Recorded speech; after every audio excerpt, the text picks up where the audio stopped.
हिंदू धर्म में ब्रह्मा और विष्णु पुराण की कई मान्यताएं हैं।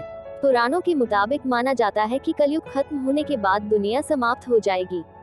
विष्णु पुराण में ऐसी कई परिस्थितियां लिखी हुई हैं, जिनसे पता चल जाएगा कि सृष्टि अपने अंत के करीब है। आइए आपको बताते हैं कि गरुड़ पुराण के मुताबिक जब कलयुग का अंत होगा तो सृष्टि में किस तरह के बदलाव आएंगे। कलयुग, ऐसा चिन्ह जिससे पता चलता है कि सृष्टि का अंत नजदीक है।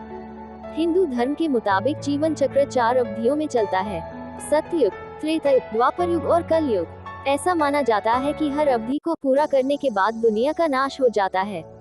कर्म धर्म का तराजू, इसके अनुसार हर युग में धर्म और कर्म की पवित्रता खत्म होती जाती है। ब्रह्मा और विष्णु पुराण के मुताबिक इंसान खुद ही सृष्टि के विनाश का कारण बनेगा। पवित्र त्रिदेव की तस्वीर, हिंदू धर्म के मुताबिक कुछ चीजें पहले से ही तय कर ली गई हैं। जैसे भगवान विष्णु सृष्टि को शुरू और भगवान शिव सृष्टि को खत्म करने का उत्तरदायित्व निभाते हैं। पुराण, ब्रह्म पुराण, विष्णु पुराण और भविष्य पुराण की भविष्यवाणियों से लेकर गरुड़ पुराण में कर्म और उनके परिणाम तक बहुत कुछ हमारे सामने लाया जा चुका है। लेकिन ये भविष्यवाणियां सुनकर शायद आप बिल्कुल चौंक जाएं। कलयुग, समय चक्र, बताया जाता है कि कलयुग सबसे आखिरी युग है, इसलिए हमें अपने सभी कर्मों का फल इसी युग में भुगतने पड़ेंगे। जब कलयुग की समाप्ति होगी तो निश्चित रूप से चौंकाने वाली चीजें धरती पर घटित हो रही होंगी।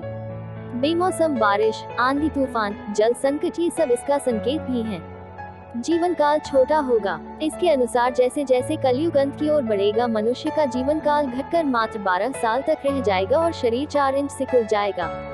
कल्कि का अवतार होगा।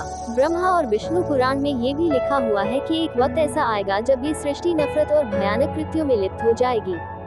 हर तरफ बस युद्ध का माहौल होगा। तब पृथ्वी पर भगवान विष्णु कल्कि का अवतार लेकर जन्म लेंगे। भावनाएं मर जाएंगी। पृथ्वी जब विनाश के करीब होगी तब हर जगह का पानी रहस्यमय तरह से सूखने लगेगा। इसके अलावा किसी के भीतर भावनाएं नहीं रह जाएगी। माँ, बाप, गुरु, किसी के लिए भी मनुष्य के दिल में कोई भावना नहीं रहेगी। पैसे का मोह बढ़ जाएगा। लोगों के लिए पैसा इतना जरूरी हो जाएगा कि उसके लिए वो किसी का भी खून करने को तैयार हो जाएगा।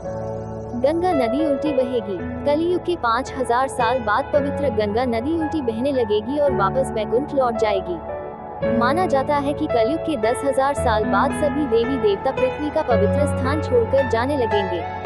धरती बंजर हो जाएगी। कलयुग का अंत आते आते पृथ्वी पूरी तरह बंजर हो जाएगी।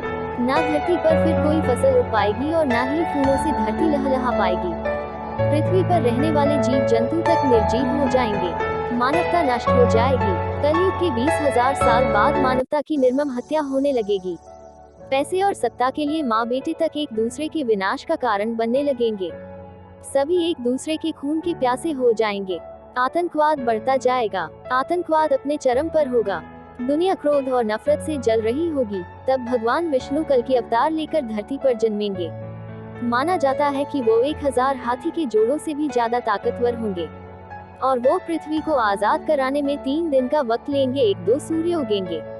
कलयुग के आखिरी 5 साल में पृथ्वी पर मूसलाधार बारिश होगी। कलयुग की आखिरी रात सबसे लंबी होगी, जिसके बाद 12 सूरज उगेंगे और तब तक चमकेगी जब तक वो धरती का सारा पानी सोख नहीं लेते।